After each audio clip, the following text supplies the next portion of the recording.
అయితే ఈ స్టాప్లర్ చేయించుకున్నాక చాలామంది అడుగుతుంటారు ఎటువంటి జాగ్రత్తలు తీసుకోవాలంటే అది చాలా ఇంపార్టెంట్. అది స్టాప్లర్ అయినా కావచ్చు, ఓపెన్ టెక్నిక్ అయినా కావచ్చు, ఏ టెక్నిక్ చేసినా కానీ ఈ జాగ్రత్తలు మాత్రం సేమే ఉంటాయి. సో యూజువల్గా పైన చర్మం ఈ రకంగా ఉంటుంది, కింద చర్మం అనేది ఇక్కడ అటాచ్ అయ్యి ఈ రకంగా ముందరికి ఉంటుంది.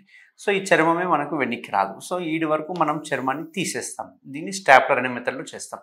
సో ఈ చర్మం మామూలుగా ఎలాస్టిక్గా ఉంటుంది కాబట్టి ఇక్కడ కట్ చేయగానే మనకు పిన్స్ అనేవి వెనకాల పడతాయి, అంటే ఈ ఏరియాలో పిన్స్ అనేవి పడతాయి అన్నట్టు. సో ఈ పిన్స్ ఏవైతే ఉన్నాయో యూజువల్గా 10 to 15 డేస్లో ఆటోమేటిక్గా అవే పడిపోతాయి అన్నట్టు.